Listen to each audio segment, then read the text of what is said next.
본 방송에서 제공하는 투자 정보는 투자 판단에 대한 조언입니다. 방송에서 제공하는 주식의 가치, 가격 상승 및 하락에 대해서는 방송사에서 보장하지 않습니다. 실시간 정보 브리핑입니다. 동남아시아 국가연합과 한중일 세계나라의 거시경제조사기구인 암노가 올해 한국 경제 성장률 전망치를 기존과 같은 2.3%로 제시했습니다. 반도체 경기 회복에 따른 수출 증가가 성장을 떠받칠 것으로 봤는데요. 다만 물가 상승률은 2.5%로 전망해 1년 전 전망치보다 0.3%포인트 상향했습니다. 다음 소식입니다. 한국은행 금융통화위원회가 12일 기준금리를 10회 연속 동결할 것으로 전망됩니다. 미국 연방준비제도의 6월 기준금리 인하 가능성이 후퇴하면서 한국은행의 통화 완화 정책 시기도 밀려날 가능성이 높을 것으로 예상됩니다. 마지막 소식입니다. 반도체 수출이 뚜렷한 회복세를 나타내고 있지만 2차 전지와 석유화학 등 다른 15대 수출 품목은 부진에서 벗어나지 못하고 있습니다. 올 들어 2차 전지 핵심 원자재와 중간재 수입액이 70% 이상 급감하는 등 중국과의 경쟁이 심화하면서 산업 위축세가 뚜렷해진 것으로 평가됩니다.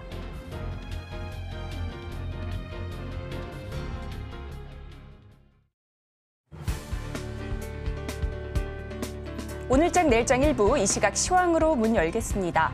지난주 금요일 미국의 고용은 굉장히 견조했습니다. 노동부에 따르면 비농업 일자리가 30만 3천 명 늘었다고 발표했는데요. 전월 증가폭보다도 크게 늘었고 예상치도 상회했습니다. 또 실업률은 3.8%로 전문가의 예상치에 부합한 모습이었습니다. 그나마 걱정을 덜어준 부분은 시간당 임금인데요. 전년 대비 조금씩 둔화되고 있다는 점은 긍정적으로 바라볼 수 있는 요인이었습니다. 굉장히 강한 고용에 금리 인하 전망은 축소된 모습이었습니다. CME 페드워치를 살펴보면 6월 금리 동결 가능성은 50.7%로 금리 인하 가능성보다 더 높게 나타난 부분을 확인할 수 있었습니다. 이런 가운데 연준 이사들의 매파적인 발언까지 더해지면서 미 10년물 국채 금리는 4.4%까지 치솟았는데요. 이에 따라 연내 최고점을 경신하기도 했습니다. 시장이 적잖이 영향을 받지 않을까라는 우려가 있었는데요. 하지만 시장은 경기가 강하다라는 것에 초점을 맞추면서 3대 지수 모두 강했습니다. 다우지수 1% 강세 보였고요. 나스닥과 S&P 500 지수도 각각 1% 넘는 오름세 보여줬습니다. 이런 가운데 국내 증시 오늘 강보합으로 출발해 현재 엇갈린 흐름 보여주고 있는데요. 이 시각 지수 움직임 코스피 먼저 살펴보겠습니다. 오늘 코스피 0.17% 강보합권에서 출발해 현재까지도 오름세에 유지되고 있습니다. 현재 0.19% 오름세 보여주면서 지수는 2,719선 움직임 확인되고 있고요.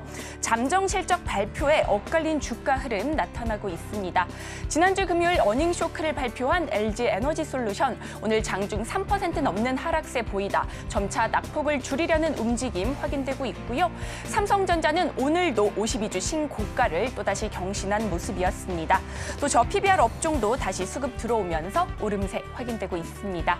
오늘 매매 동향 안에서는 현재 개인과 외국인 동반 매수세 보여주고 있습니다. 개인은 화학 업종을 중심으로 88억 원 현재 매수세 보여주고 있고요. 외국인은 오늘 대형주와 제조업 위주의 매수세 가져가면서 현재 1,100억 원 넘게 사들이고 있습니다. 이어서 코스닥도 살펴보도록 하겠습니다. 오늘 코스닥은 하락 전환한 모습입니다. 강보합권에서 출발해 현재 1% 넘는 내림세 보여주고 있고요. 지수는 863선 움직임 확인되고 있습니다. 금리 상승 지속에 성장주 투심이 악화됐고요. 또 반도체 저 PBR 업종 중심으로 외국인들의 수급이 쏠리면서 하방 압력을 가하는 모습입니다. 또 테슬라 분기 인도량 감소에 이어서 LG 에너지 솔루션 어닝 쇼크로 전기차 시장 부진 우려에 2차 전지 관련주도 힘을 내주지 못하고 있고요. 반면 전선, 전력 설비 관련주는 강세 보이고 있습니다. 이어서 매매 동향도 살펴보도록 하겠습니다. 오늘 코스닥 안에서는 개인만이 매수 우위 보여주고 있습니다. 현재 3,600억 원 넘게 사들이고 있고요. 기관과 외국인은 동반 팔자세 보이면서 지수 하락을 견인하고 있습니다. 이런 가운데 오늘 국내 시장에서 전선, 전력 설비 관련주 강한 오름세 확인되고 있습니다. AI와 전기차, 데이터 센터 등의 업황이 살아나면서 전력 설비 관련주 상승의 연속성 이어지고 있는 것인데요. 전선 관련주의 상승세는 AI 기술 확산으로 세계적으로 전력기기 수요가 확대되고 있고요. 또 북미와 중동 지역을 중심으로 인프라 확대, 교체 수요가 늘어나고 있기 때문인데요. 여기에 더해 구리 가격의 상승세는 상방 압력을 가하는 요인으로 확인되고 있습니다. 이런 가운데 오늘 관련주 흐름은 어떤지 살펴보도록 하겠습니다. 오늘 전력 설비 관련주입니다. 가장 강한 것은 제일전기공업입니다. 현재 25%대 오름세 보여주고 있고요. 이어서는 대원전선도 강합니다. 12%대 빨간불 켜내면서 2,365원 거래되고 있고요. 이어서는 광명전기도 강합니다. 현재 6% 넘게 오름세 보이면서 2,710원에 거래되고 있습니다. 이런 가운데 오늘 저PBR 관련주, 손해보험 쪽도 오름세 확인되고 있습니다. 5월 밸류업 프로그램 정책이 구체화되기 전후로 저PBR 기업의 추가적인 주주 환원 여부에 투자자들의 관심이 쏠리고 있는 것인데요. 이 시각 흐름도 살펴보도록 하겠습니다. 오늘 가장 강한 종목은 롯데 손해보험입니다. 현재 4% 넘는 오름세 보여주면서 3,015원에 거래되고 있고요. 이어서는 삼성화재도 강합니다. 현재 3% 넘는 빨간불 켜내면서 31만 500원에 거래되고 있습니다. 이상 오늘장 시황 살펴봤습니다. 남은 오후장도 저희와 함께 하시면서 현명한 투자 전략 세워가시기 바라겠습니다. 이상 시황센터 최유정이었습니다.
시청자 여러분 안녕하세요. 오늘을 돌아보고 내일을 준비하는 오늘장 내일장 일부 진행의 백선혜입니다. 지난 거래일에 고용 보고서가 발표됐습니다. 시장의 예상치를 웃돌았지만 뉴욕 증시는 오히려 상승으로 반응을 했습니다.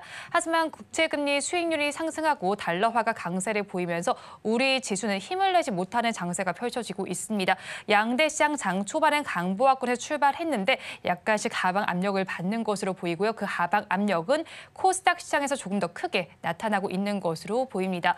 이런 상황 속에서 오늘은 저PBR 관련주에서 강세가 나타나고 있는 상황이고요. 또 암로에서는 우리나라의 경제 성장률을 2.3%로 제시를 했고 물가 상승률은 2.5%로 제시를 했습니다.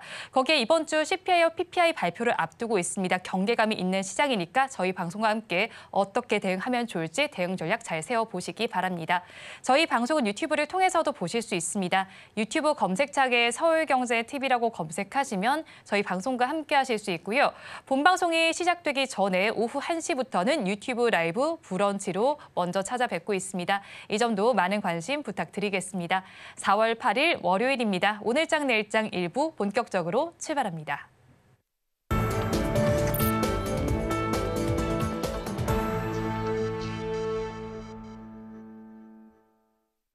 쏟아지는 경제 뉴스 중에서 어떤 뉴스가 수익으로 연결될지 알아보겠습니다. 오늘도 두 분 나와 있습니다. 나도투자연구소의 이재규 본부장, 알파경제 김종효 이사 두 분과 함께합니다. 두 분 어서 오세요. 안녕하세요.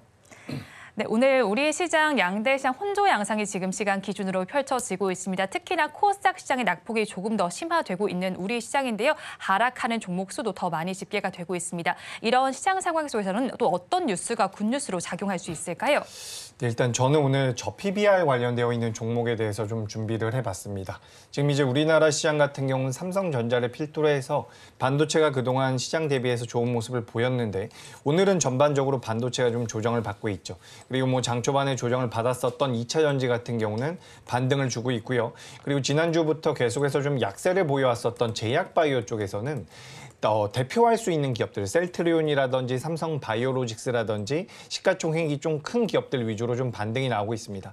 어떻게 보면 제약바이오 같은 경우는 기술적 반등이다라고 볼 수 있는 부분인데 전반적인 시장의 흐름상으로는 반도체가 여전히 살아있다라고 판단이 되고 있습니다. 물론 오늘은 낙폭이 큽니다만 코스피 같은 경우는 반도체인 삼성전자가 지켜주면서 지수 자체는 버텨주고 있는 부분이고 코스닥 같은 경우는 상대적으로 반도체보다는 2차 전지의 영향이 크기 때문에 장 초반에 많이 밀렸지만 지금 11시 경을 저점으로 찍고서 계속해서 반등을 하고 있다라고 보시면 될 것 같습니다. 그래서 지금 양시장 모두 사실 좀 아쉬운 부분은 있습니다. 지난주 금요일에 미증시가 반등을 좀 해줬기 때문에 우리나라 시장도 좀 올라오지 않을까라고 기대를 했는데 현재 코스피가 지수상으로는 좀 올라오고 있지만 상승 하락 종목의 비율을 따져보자면 코스피는 1대3, 코스닥은 1대4 정도 진행이 되고 있습니다. 하락하고 있는 종목들이 굉장히 많다라는 거죠. 그렇기 때문에 시장은 좀 관망세가 강한 시장이다라는 말씀을 드리고 싶고요. 아무래도 이번 주에 우리나라 총선도 있고 미국의 CPI나 PPI 발표 그리고 여러 가지 이슈들 이번 주에 우리나라 옵션 만기도 있죠. 그렇기 때문에 관망세가 좀 이어질 수도 있다라는 생각은 하고 있습니다. 다만 여기서 조정을 받는다라고 했을 때 우리나라 시장이 가격적인 조정보다는 기간적인 조정에 들어갈 가능성이 높다라고 보고 있기 때문에 너무 걱정을 하지는 마시고 다만 경계할 필요는 있다라는 말씀을 드려보도록 하겠습니다. 네, 저 PBR 관련주가 반등을 시도하고 있는 부분을 굿뉴스로 바라보셨습니다. 오늘 반도체주는 조정을 보이는 가운데 일부 제약 바이오주에서 반등세가 나타나고 있습니다. 그래도 우리 시장 전반을 바라보면 하락하는 종목 수가 더 많이 나타나고 있지만 경계가 너무 크게 가지지는 않으셔도 되겠다라고 정리를 해주셨고요. 이어서 이사님께서는 어떤 뉴스를 굿뉴스로 보셨나요? 네, 저는 뭐 실적 발표하면 뭐 속도가 좀 줄어들지 않을까 걱정을 했는데 삼성전자가 여전히 그래도 견조한 모습을 보여주고 있습니다. 물론 오늘 고점 대비해서 상승 탄력은 좀 줄어드는 모습이고요. 85,000원대에서의 안착이 뭐 쉽지 않아 보이는 그런 양상이긴 합니다만 그래도 시장의 주도주가 없는 것보단 낫다. 이게 뭐 잘못 해석하면 삼성전자 혼자 살아남고 나머지 종목들도 다 죽이는 그런 상황으로 가는 게 아니냐라고 생각할 수도 있는데 그래서 삼성전자가 버텨서 지수가 덜 빠지기만 해도 어느 정도 시장의 안정감을 가져오는 측면은 분명히 있다라는 거죠. 그래서 지금 현재 구간에서 이걸 뭐 어떻게 해석하는지는 각자의 판단에 따라 다른 일이겠지만 저는 어쨌든 지금 시장의 주도주로 나서고 있는 SK하이닉스나 삼성전자가 뭐 좀처럼 쉽게 밀리지 않고 여전히 강세 양상을 보여주고 있고 자, 그다음에 지난주에도 한번 언급드렸던 것 같은데요. 한 2주, 3주 전부터 엔비디아로부터 명확하게 바통을 넘겨받은 그런 주도주 종목군들은 누가 뭐래도 지금 현재 구간의 레거시 반도체라는 거죠. 마이크론을 포함한 이런 종목군들이 미국 시장에서 또 바통을 이어받으면서 움직이고 있는 상황이기 때문에 국내 이런 삼성전자나 SK하이닉스가 살아있는 것은 제가 보기엔 뭐 긍정적인 이슈로 볼 수 있다 이렇게 보고 있습니다. 네, 잠정 실적 발표 후에도 삼성전자의 주가 견조하게 움직이는 모습이 나타나고 있으면서 더불어서 SK하이닉스의 주가도 양호하게 움직이고 있는 부분 굿뉴스로 바라보셨습니다. 자, 그럼 반면에 또 부정적으로 작용하고 있는 뉴스도 있을 것 같아요. 배드 뉴스 어떤 걸까요? 네, 지금 뭐 종목은 조금씩 저점 대비해서 올라오고 있습니다만 2차 전지를 둘러싼 이슈는 뭐 별로 좋은 뉴스가 없는 건 사실이죠. 대표적으로 지금 테슬라의 인도량 줄어든 것 부담스러운 부분이고요. 그다음에 뭐 재고 관련된 문제도 있는 것 같고 LG 엔솔의 실적도 예상을 하회함으로써 결국은 미국에서 받고 있는 보조금을 제외하면 또 적자를 보이고 있다라는 것 자체. 거기다가 1분기가 저점 아닐까라는 생각이 있었는데 지금 뭐 3월 달에 우리나라에도 자동차 판매량을 보시면 전기차 쪽에서 의미 있는 그런 시그널이 물론 나타나긴 했습니다. 보조금이 지급되면서. 그럼에도 불구하고 의미 있는 가격 반전이 쉽지 않은 상황이기 때문에 이런 관점에서 2분기까지의 실적 부진이 이어지지 않을까라는 우려가 있죠. 그래서 이런 종목군들의 약세가 지금 뭐 대부분 저점 대비해서 올라오고 있습니다만 어쨌든 시장의 심리를 조금 악화시키는 데는 일조하고 있다 이렇게 봐야 될 것 같습니다. 네, 테슬라도 인도량이 부진했고요. LG 에너지 솔루션의 실적 역시 부진했습니다. 2차 전지주들 저점을 지금 조금은 다지는 모습을 보이긴 하지만 전반적인 투심에 부정적인 영향으로 작용하겠다라고 정리를 해주셨고요. 이어서 본부장께서는 어떤 뉴스를 배드뉴스로 보셨나요? 네, 저는 일단 유가 상승을 가지고 왔습니다. 유가가 생각보다 잘 안 빠지더라고요. 그래서 뭐 오펙 플러스의 감산 소식이라든지 미국에서 여러 가지 내용들이 나오고 있긴 한데 우리가 지지난주였나요? 중국에서 PMI가 나오면서 수요도 늘어날 수 있다라는 내용들까지 이제 여러 가지 내용들이 엮이면서 유가 자체가 계속해서 빠지질 않고 있습니다. 물론 지정학적 리스크가 가장 큰 부분일 수도 있는데 여기서 유가가 빠지지 않는다라고 한다면 물가가 계속해서 잡히지 않을 가능성도 우리가 염두할 필요는 아주 조금은 있다라고 생각을 하고 있습니다. 그래서 아니나 다를까 금리 인상에 대한 이야기까지도 조금씩 나오고 있는 부분인데 개인적으로 금리 인상의 가능성은 굉장히 낮다라고 보고 있습니다만 우리가 금리 인하에 대한 기대감은 조금씩 희석이 되고 있다라는 말씀을 드리고 싶습니다. 하지만 뭐 이 부분 같은 경우도 우리가 긴 호흡에서 본다면 결국에는 금리 인하로 진행이 될 것이기 때문에 너무 걱정하지는 않으셔도 됩니다. 다만 지금 시장의 흐름 자체가 과거 지난주, 지지난주에 비해서는 많이 좀 안 좋은 매크로들이 잡히고 있다라는 말씀을 드리는 부분이니까 이 부분들을 좀 이해하셨으면 좋겠고 인지하셨으면 좋겠고 이제 유가가 상승하면서 변동성이 커지는 종목들이 있죠. 규모가 작은 기업 같은 경우는 흥구석유라는 기업이 굉장히 탄력적인 모습, 뭐 GS가 아니죠. 대성에너지 같은 기업들도 변동성을 어느 정도 보여줬었던 부분이 있고 한국석유 같은 종목들도 변동성을 계속해서 보였는데 유가가 빠지지 않는다라고 한다면 트레이딩 관점으로는 시장에서 계속해서 부각될 가능성도 있다라고 보고 있습니다. 그리고 좀 규모가 큰 기업 중에서는 예전에 이제 이사님께서도 말씀하셨던 SOE라는 기업이 있는데 주가 흐름 상으로는 이제 유가가 상승할 때는 시장에서 그래도 좀 관심을 받고 있으니까 관심을 좀 가져보셨으면 좋겠다라는 말씀을 드리고요. 다만 우리가 이제 유가 상승에 있어서 무조건 악재라고 볼 수 없는 부분은 지금 앞서 잠깐 말씀드렸던 것처럼 중국 쪽에서 수요가 늘어날 수도 있다라는 부분입니다. 그러니까 우리가 지난주부터 시장이 무너지면서 환율이 올라가고 뭐 채권 금리가 올라가면서 여러 가지 안 좋은 내용들이 나오고 있는데 그리고 시장도 많이 밀렸죠. 코스피 같은 경우는 많이 안 밀렸지만 코스닥 같은 경우는 많이 밀렸단 말이에요.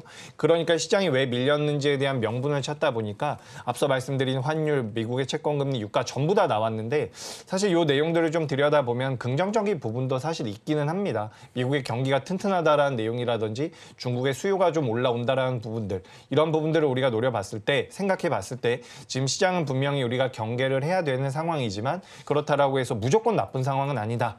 이 말씀을 좀 드리고 싶고요. 그리고 제가 앞서서 이제 저 PBR에 대해서 말씀드리다가 좀 말씀을 못 드린 부분이 있는 것 같아가지고 말씀드려보자면 이번 주에 우리가 총선이 있죠. 그래서 총선이 지나고 나서 뭐 저 PBR 관련주들이 정책적으로 힘을 더 받을 것이다, 받지 못할 것이다라는 이야기들이 있는데 제가 판단했을 때는 어떤 식으로든 관련된 업종들이나 이 정책들 같은 경우는 지속적으로 이슈가 될 가능성이 높다라고 보고 있습니다. 그래서 선거 우리가 지난 11회의 총선이 있었다라고 해요. 우리가 코스피 체크하고 나서 총선이 11회가 있었는데 그 총선 11회를 기준으로 했을 때 특징적인 흐름이 나오진 않았다라고 합니다. 뭐 총선 후에 시장이 상승하거나 하락했다. 뭐 이런 내용들은 없었다라고 해요. 오히려 총선 한 달 전에 상승한 경우는 약 70% 정도 된다라고 합니다. 근데 지금 이제 한 달이 거의 다 지나갔다라고 보시면 될 것 같으니까 총선 이후에 시장이 어떤 식으로 움직이는지에 대해서는 특징적인 부분은 그동안은 없었다라는 말씀을 드리고 싶고요. 그리고 이제 정부에서 정책적으로 진행을 하고 있는 부분들 같은 경우는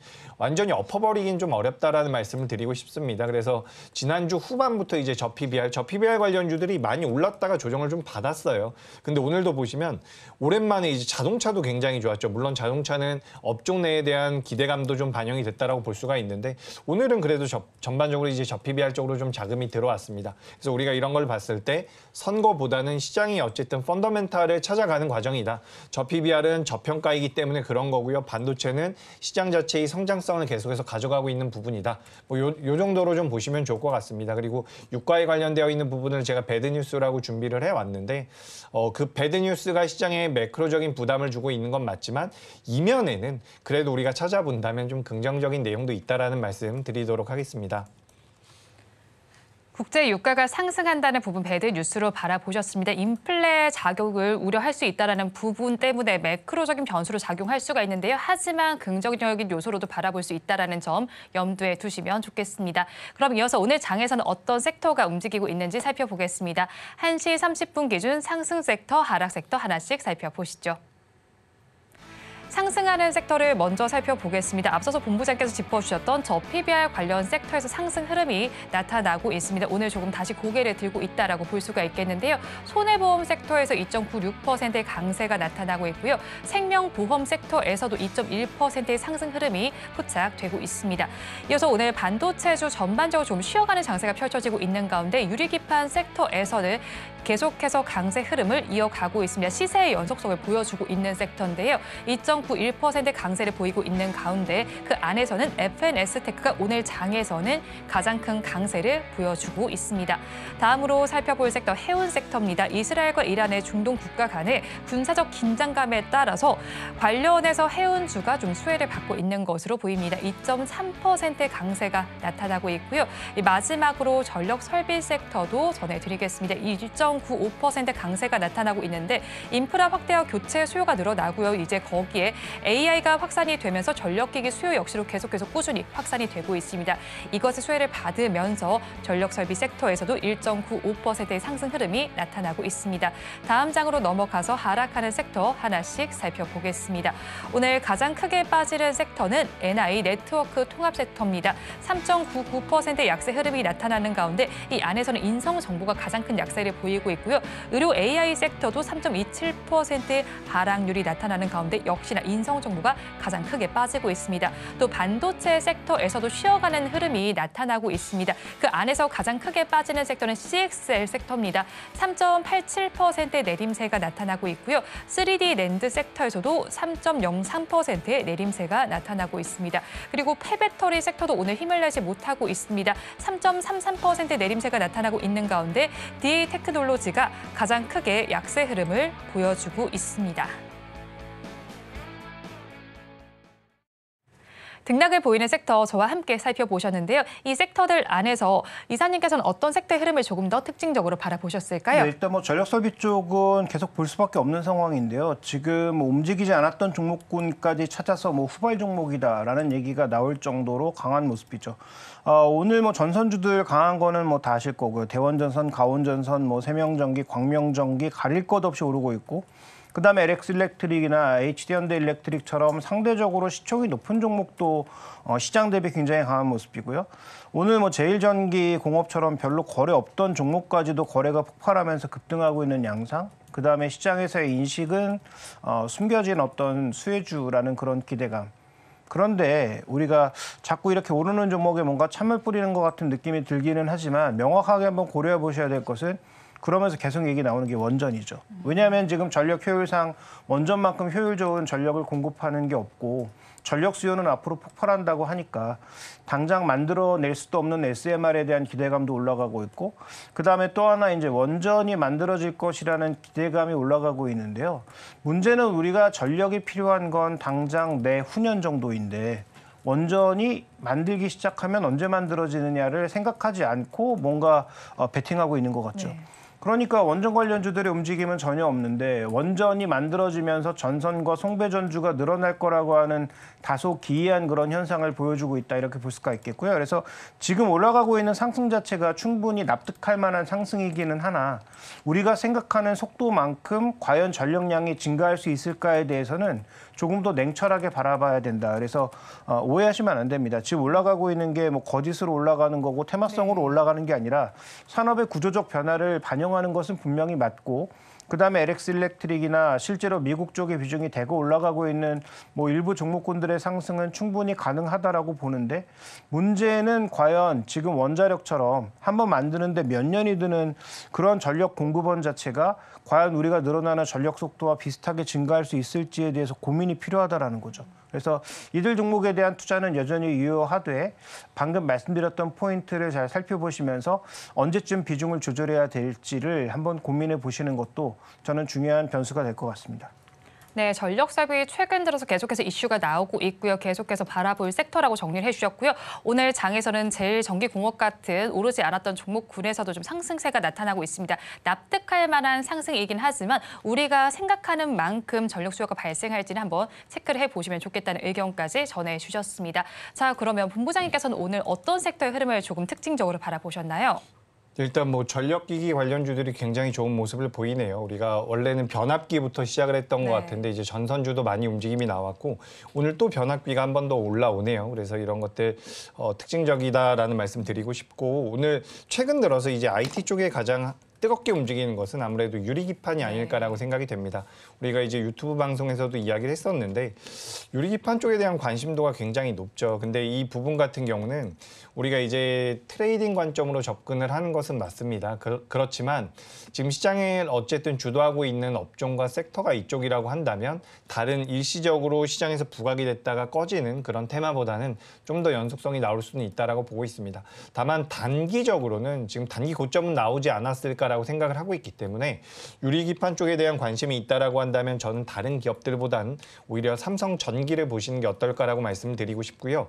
지금 삼성전기 같은 경우는 MLCC 쪽과 카메라 모듈 쪽 그리고 기판 쪽에 대한 모멘텀, 그렇게 사업부를 가지고 있는 기업이다라고 보시면 좋을 것 같은데 올해 어쨌든 IT 세트 수요가 늘어나고 있는 부분들, 뭐 지금 자율주행 쪽이 부각이 된다라고 한다면 카메라 모듈 쪽도 어느 정도는 엮일 수가 있는 부분들이 있습니다. MLCC도 마찬가지고요. 그래서 삼성전기가 유리기판 쪽에 지금 대장주로 변동성을 보이고 있는데 올해만큼은 삼성전기가 좀 좋은 모습을 보이지 않을까라는 생각을 개인적으로 하고 있습니다. 지금 가지고 있는 여러 가지 내재 가치만 하더라도 현재 주가는 좀 평가가 됐다라고 볼 수 있는 부분도 있고요.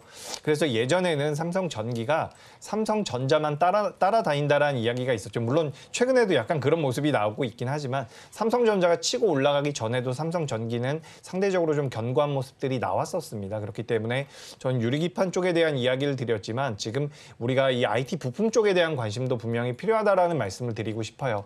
제가 그래서 예전에도 스마트폰 쪽에 대해서 말씀을 드린 적이 있는데 우리가 과거에도 반도체가 강세를 보인다라고 한다면 그 다음에는 IT 세트 수요가 늘어나면서 스마트폰 부품주라든지 여러 가정 관련되어 있는 종목군들이 많이 변동성을 보였었거든요.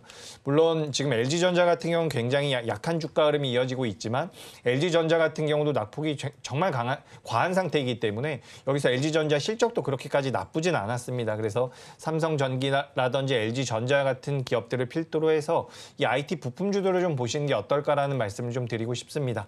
그중에서 좀 더 우리가 디테일하게 들어간다라고 한다면 스마트폰 관련되어 있는 종목군들은 변동성이 좀 잘 나올 가능성이 있다라고 보고 있어요. 스마트폰 우리 지금 이미 시장에서 어떻게 보면 굉장히 잊혀진 기업군들인데 스마트폰 관련주들 중에서도 변동성이 먼저 나오고 있는 기업들이 있습니다. 물론 처음에는 이제 폴더블 폰이라고 해서 접히는 휴대폰과 관련되어 있는 종목군들의 흐름이 좋았다라고 한다면 최근에는 어쨌든 휴대폰의 판매량이 늘어난다라고 한다면 그와 관련되어 있는 부품주들도 매출이 늘어날 가능성이 굉장히 높겠죠.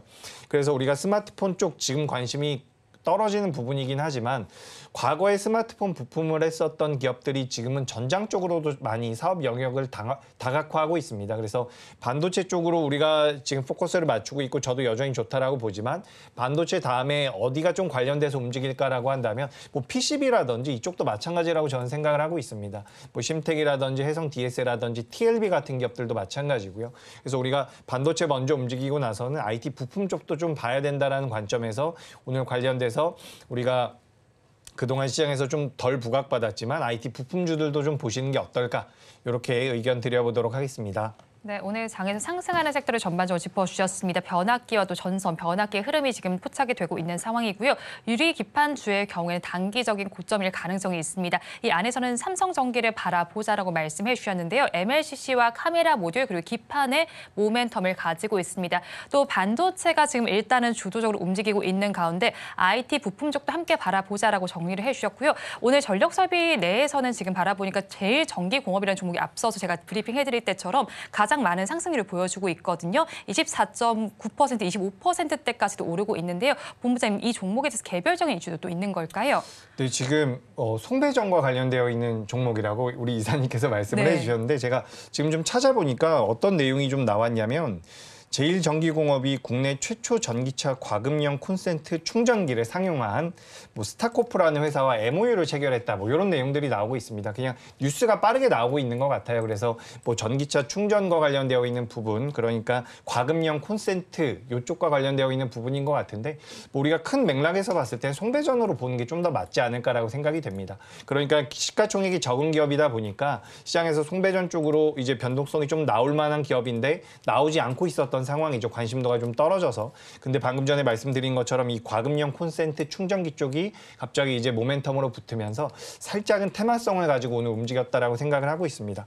이런 기업들 같은 경우는 오늘 종가 부근에 상한가로 들어간다라고 한다면 제가 잠깐 차트 보면서 말씀드리도록 하겠습니다. 네.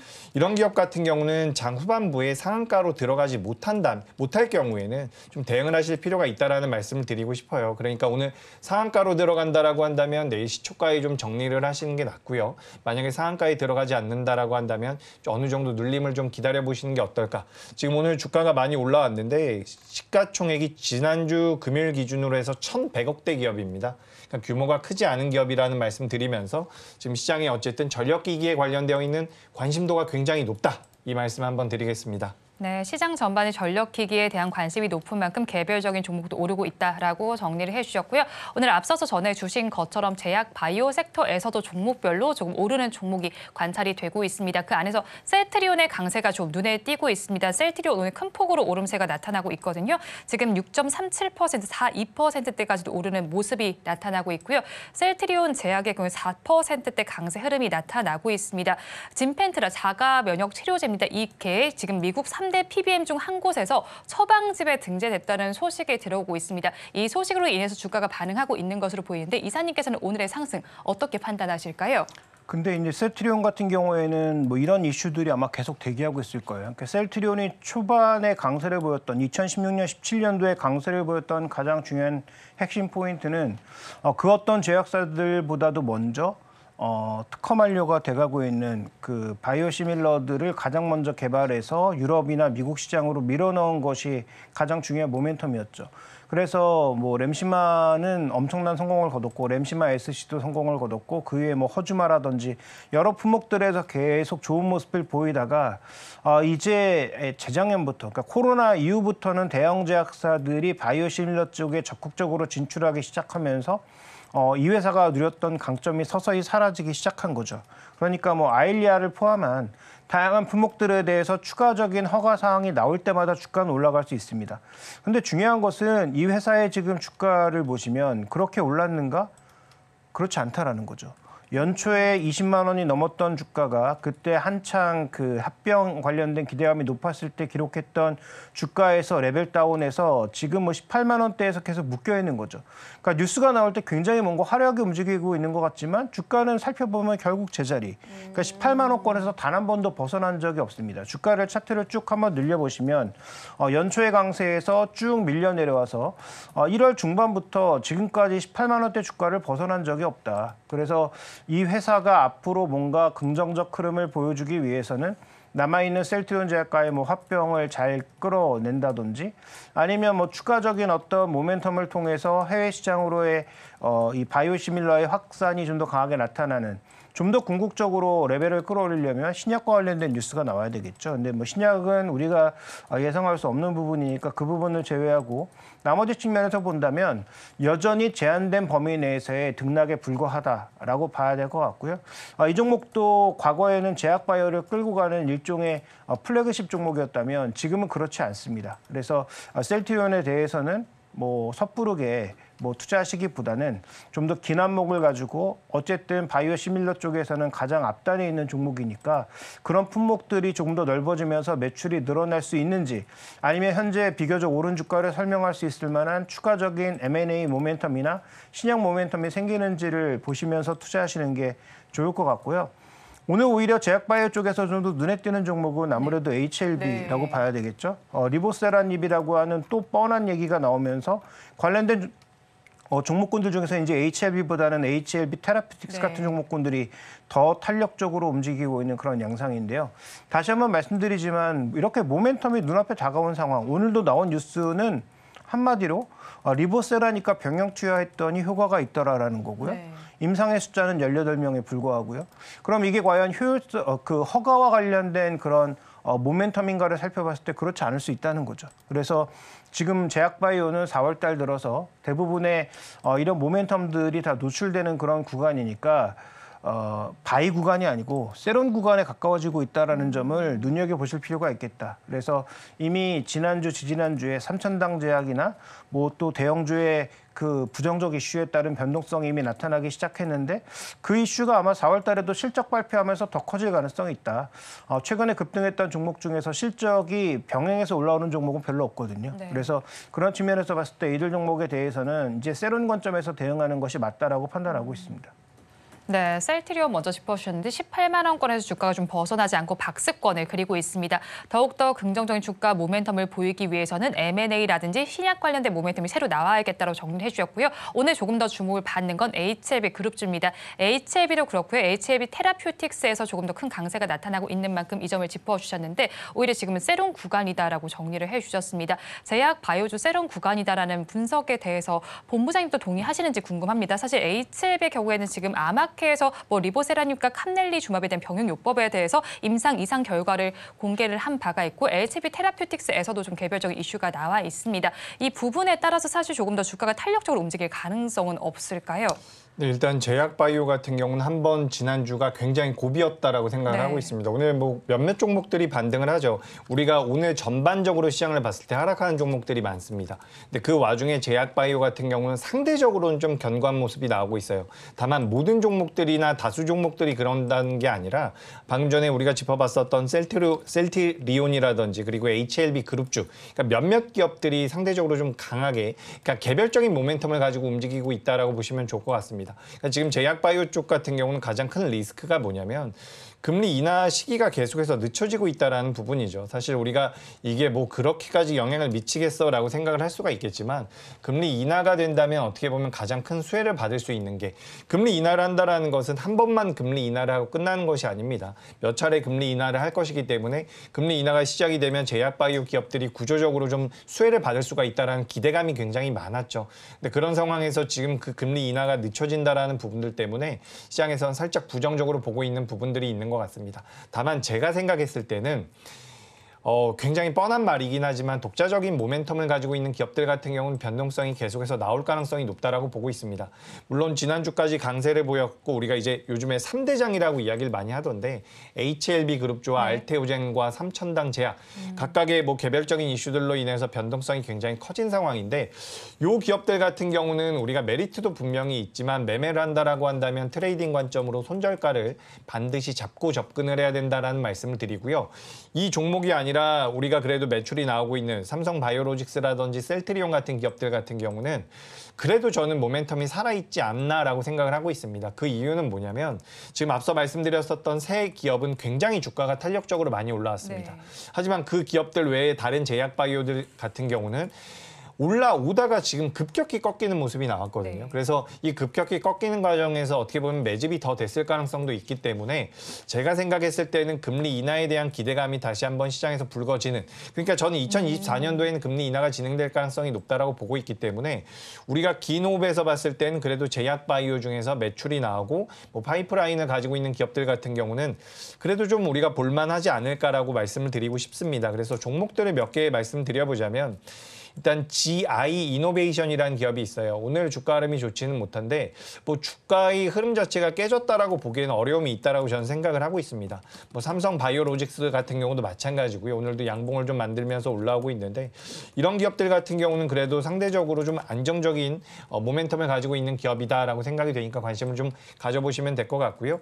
SK바이오팜 같은 경우도 시장에서의 관심도가 굉장히 높기는 했죠. 근데 이 기업 같은 경우도 정말 주가가 못 올라가는데 최근 오늘 다시 한번 음봉 나오면서 지금 플러스 전환이 되고 있는 부분입니다. 이런 기업들, 그러니까 우리가 신약 개발이라든지 우리가 소위 말하는 전통적인 제약사가 아닌 기업들 같은 경우는 지금도 주가 흐름이 좀 나올 수 있는 기업들이 있다라고 보고 있고요. 뭐 대웅제약이라든지 우리가 동국제약 같은 기업들 같은 경우도 주가가 어느 정도 하방 경직을 보일 수는 있지 않을까라고 저는 생각을 하고 있습니다. 종근당 같은 경우는 살짝 차트가 무너진 부분도 있긴 하지만 우리가 큰 호흡에서 봤을 때 지난 일주일 동안 제약바이오가 굉장히 많이 밀렸거든요. 네. 여기서 버텨준다라고 한다면 한 번 더 반등할 수 있지 않을까라고 저는 생각하고 있기 때문에 너무 많이 올라간 기업들 그리고 적자 회사들은 우리가 제약바이오 같은 경우는 기술 특례 상장을 통해서 상장한다면 제약바이오를 잘 재물 안 보시는 분들도 계신데 그렇다라고 해서 제약바이오의 재무제표가 안 좋은 게 메리트가 될 수는 없습니다. 그러니까 네. 웬만하면 제약바이오 매매를 한다라고 하더라도 재무제표를 좀 살펴보시면서 하는 게 좋겠다라는 말씀 드리고요. 또 기술력으로 뛰어난 기업 중에선 툴젠이라는 기업도 있고요. ST팜이라는 기업도 있습니다. 이런 네. 기업들 같은 경우는 기술력에서 좀 뛰어난 부분들이 있으니까 한번 이번 기회에 정리 한번 해보시는 게 어떤 기업이 어떤 메리트가 있는지 정리해 보시고 제약바이오는 좀 긴 호흡으로 이제 보시는 게 어떨까 이렇게 말씀드리겠습니다. 네, 지난주가 고비였던 제약 바이오주였습니다. 금리 인하 지연 가능성의 제약 바이오주 힘을 내지 못하고 있는 상황이고요. HLB와 알테오젠, 삼천당 제약 같은 3대장은 이미 조금 고점을 찍은 것으로 보입니다. 그리고 삼성 바이오로직스와 셀트리온은 아직 모멘텀이 살아있는 것으로 보이고요. 신약 개발이나 전통적인 제약사가 아닌 경우에는 주가 흐름이 조금 더 나올 수 있습니다. 툴젠과 ST팜과 같이 기술력이 있는 기업들 또 다른 기업들을 한번 분류해보는 시간을 가져보시면 좋겠습니다. 이어서 원픽 섹터 알아보겠습니다. 이사님께서 어떤 섹터 가지고 오셨나요? 네, 저는 뭐 여전히 반도체 안에서 머물러야 된다라고 보고 있고요. 뭐 아까도 언급드렸던 것처럼 삼성전자가 신규 모멘텀, 뭐 비메모리 쪽을 따온다면 삼성전자 재투자하는 게 가장 큰 수익률을 올릴 수 있겠지만 지금 아직 그 뉴스에 대해서는 우리가 좀 더 신중함을 가지고 접근해야 되기 때문에 그러면 삼성전자의 레거시 반도체가 회복되는 데 있어서 가장 크게 수혜를 받을 수 있는 종목은 뭐 여러 번 강조드렸다시피 핵심 소재 종목들이다. 그래서 삼성전자도 여전히 일본의 많은 소재를 기대고 있지만 그래도 나름 소재 독립을 위해서 꽤 많이 노력을 하고 있는 업체들이 있죠. 그중에 대표적인 업체가 바로 원유 QNC와 동진세미캠이고요. 오늘은 동진세미캠을 말씀드리려고자 합니다. 뭐 주가 조정이 나타나고 있는데 급등하는 구간보다는 이렇게 조정 나타나는 구간이 좀 더 편하게 매수할 수 있는 구간이라고 저는 판단하고 있고 지금 현재 구간의 하락도 좀 더 이어질 수도 있습니다. 이 종목도 참 공교로운 것은 48,000원 이상에서 매수하는 것이 그렇게 좋은 수익률을 가져온 적이 별로 없거든요. 그다음에 최근에 기록했던 고점이 역사적 고점의 부근이었기 때문에 여기서 또 밀려 떨어지기 시작하면 일정 부분의 조정을 받은 이후에 재차 다시 시동을 걸 수 있다는 관점에서 공격적인 매수 관점의 접근보다는 뭐 추가적인 조정을 조금 염두에 둔 한 뭐 47,000원 정도의 매수가를 말씀드리고 싶고요. 단기 이제 고점은 전고점 부근을 염두에 둔 트레이딩 전략으로 접근하시는 게 좋을 것 같습니다. 왜냐하면 실적의 상향 강도를 이번 1분기 실적에서 좀 더 확인해 봐야 되는 시점이라고 보고 있기 때문에 목표가는 57,000원, 매수 가격은 뭐 47,000원 정도로 보고 있고요. 자, 손절 가격은 현재 가격대에서 한 5에서 10% 내외 정도를 보시면서 접근하시는 게 현실적이지 않을까 이렇게 판단하고 있습니다. 네, 원픽 종목으로는 동진 세미캠을 가지고 오셨습니다. 매수하실 가격 47,000원 잡아주셨고요. 목표 주가가 54,000원, 손절량이 42,000원입니다.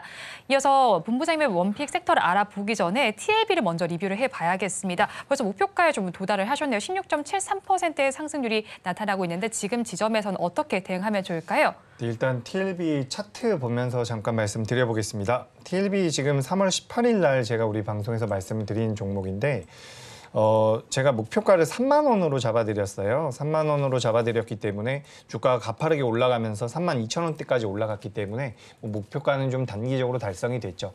하지만 제 생각엔 TLB 같은 경우는 추가 상승의 여력이 분명히 남아있다라고 보고 있습니다. 오늘 굉장히 낙폭이 크게 나오고 있는데 제 생각엔 오히려 매수의 기회가 될 수 있지 않을까라는 의견을 드리고 싶고요. 만약에 우리 시청자분들께서 관심이 있으셔가지고 매매를 한다라고 한다면 목표가는 제가 3만 2천 원대로 의견을 드리도록 하겠습니다. 그래서 3만 2천 원대로 목표가를 좀 상향 조정을 하고요. 근데 뭐 지난주에 목표가를 찍고서 빠졌기 때문에 3만 2천 원 다시 한번 매매를 하신다라고 생각을 해도 좋을 것 같습니다. 그리고 손절가는 2만 6,500원으로 좀 타이트하게 잡아드리겠습니다. 한번 대응해 보시면 괜찮은 결과 나올 것 같으니까 이 부분 참고하십시오. 네, TLB 오늘이 매수의 기회다라고 정리를 해주셨고요. 목표 주가 3만 2천 원으로 상향 조정해 주셨고 손절 라인 2만 6,500원 제시를 해주셨는데요. 그럼 오늘 원픽 섹터도 좀 반도체와 관련된 쪽에서 가지고 오셨을까요? 네, 저도 오늘 반도체 쪽에서 지금 준비를 하고 있습니다. 제가 이 반도체 쪽을 사실 반도체 쪽에 워낙 스페셜리스트들이 많기 때문에 제가 웬만하면 말씀을 많이 안 드리려고 하는데 반도체 쪽에 대한 관심도는 분명히 필요해요. 제가 그러니까 우리 방송에서도 이런 말씀 많이 드렸죠. 반도체 보셔야 됩니다. 반도체 보셔야 됩니다. 작년이 실적이 피크가 아니고 계속해서 실적이 좋아질 가능성이 있고요. 1분기보다 2분기가 좋아질 가능성이 있기 때문에 반도체를 보셔야 됩니다. 제가 이 말씀을 많이 드렸거든요. 근데 주가가 올라가다 보면 다수의 투자자분들은 당연히 경계를 하게 돼요. 그래서 반도체가 아닌 다른 종목군들을 매매하실 수도 있는데 다른 종목 중에서도 올라올 종목들은 분명히 있습니다. 선순환이 빠르게 나오게 된다면 반도체보다 훨씬 더 잘 가는 종목들도 있겠죠. 하지만 제가 오늘은 이 말씀을 꼭 좀 드리고 싶었어요. 반도체는 꼭 한 종목 정도는 들고 가셔야 돼요. 지금 이 흐름 자체가 2분기, 3분기까지도 좋아질 가능성이 굉장히 높거든요. 그렇기 때문에 저는 반도체 쪽을 좀 보셔야 된다라는 말씀 드리고 아까 전에 말씀드린 것은 거기서 좀 우리가 파생돼 나간다라고 한다면 IT 부품주들까지 좀 보시는 게 좋다. 이렇게 말씀드리겠습니다. 그리고 오늘 이제 반도체 쪽에서 저도 또 준비를 했는데 지난번에 TLB를 말씀드렸고요. 오늘은 ALT라는 기업에 대해서 말씀을 드리겠습니다. 이 기업 같은 경우 시가총액이 2천억 정도밖에 안 되는 기업이에요. 근데 아까 전에 이제 장중에 많이 좀 밀리더라고요. 한 4%, 5%가량 밀리다가 아래 꼬리가 좀 길게 달려져서 좀 봤더니 이 기업 같은 경우는 좀 메리트가 있습니다. 그러니까 반도체 후공정 테스트와 관련되어 있는 기업이다라고 보시면 좋을 것 같아요. 그래서 DDI, 디스플레이에 들어가는 디스플레이가 매출이 늘어난다라고 한다면 이 회사가 만들고 있는 이 테스트 쪽 같은 경우도 메리트가 생길 가능성이 높죠. 그리고 우리가 CIS라고 해서 이미지 센서와 관련되어 있는 부분도 시장에서 캐파가 늘어난다라고 한다면 거기에 들어가는 테스트를 할 수 있는 기업이기 때문에 테스트 쪽과 관련되어 있는 기업이다라고 보시면 좋을 것 같습니다. 그래서 올해는 뭐 외형 성장이 예상이 되고 있는 부분이기 때문에 이 기업 관심 있게 보시면 좋을 것 같고요. 매수가는 현재가가 22,400원이니까 22,400원 이하에서 접근 가능하고요. 목표가는 좀 높이 잡아드리도록 하겠습니다. 26,000원대 올해 1월달 고점 부근까지 잡아드리고요. 손절가는 19,500원 좀 타이트하게 잡아드리니까 이 기업 참고하시면 될 것 같습니다. 원픽 종목으로 ALT를 가지고 오셨습니다. 매수하실 가격 현재가로 잡아주셨고요. 목표 주가는 26,000원, 손절 레인 19,500원 잡아주셨습니다. 이어서 저희 간략하게 오늘 장 전략 마감까지 한번 잡아보겠습니다. 어떻게 저희 바라보면 좋겠습니까? 네, 일단 뭐 4월 달에는 속도는 둔화될 가능성이 높습니다. 그래서 지수 기준으로 너무 수익률 기준을 잡으시기보다는 각 종목군들의 실적 발표가 이제 뭐 두드러지게 나타날 수밖에 없는 구간으로 들어가고 있잖아요. 아마도 이번 주보다는 다음 주부터 미국 기업도 우리나라 주요 기업들도 실적 발표에 모두 들어가니까 실적 발표에 따라서 단기적으로 변동성이 확대될 수 있는 구간입니다. 그다음에 또 아까 잠깐 언급해 주셨지만 선거 결과에 따라서 또 이렇게 정책 관련주들의 움직임도 분명히 이번 주 말부터 다음 주 초반에 일정 부분 나타날 수 있는 국면도 있기 때문에 그런 일정 변경이나 실적 발표 일정에 따른 종목군들의 변동성에 대비하는 것이 저는 전략이라고 보고 있고요.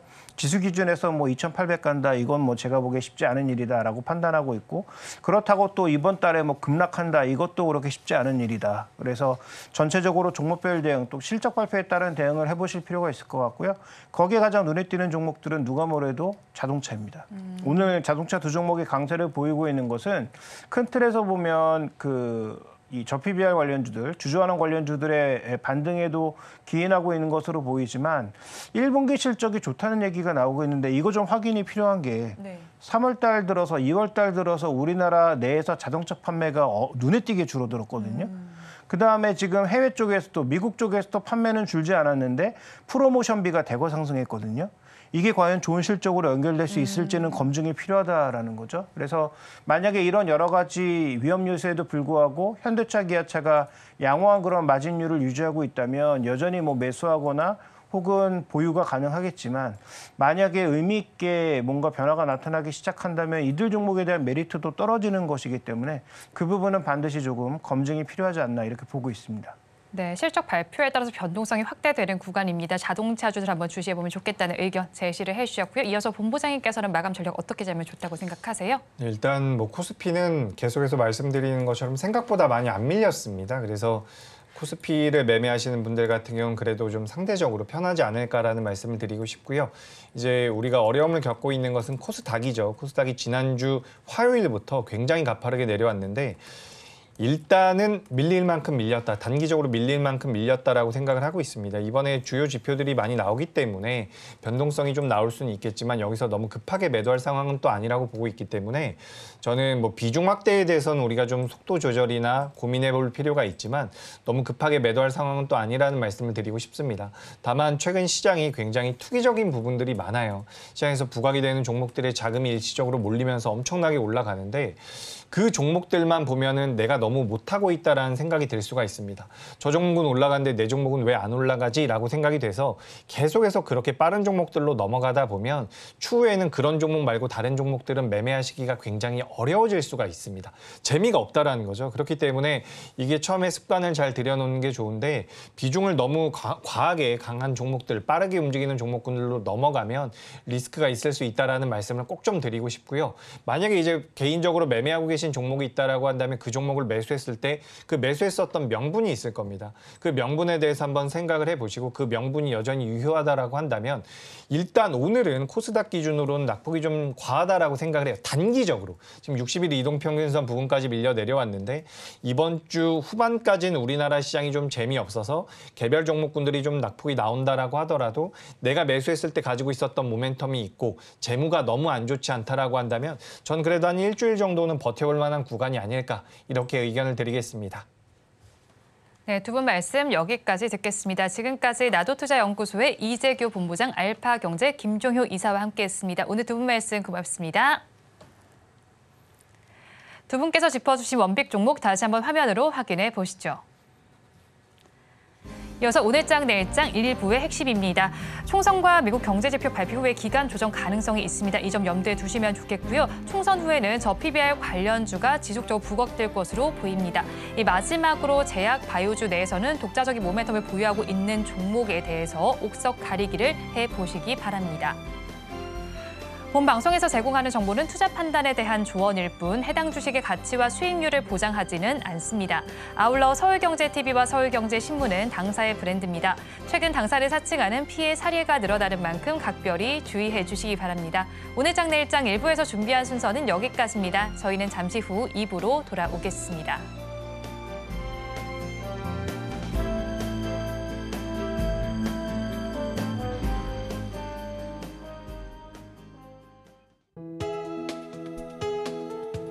본 방송에서 제공하는 투자 정보는 투자 판단에 대한 조언입니다.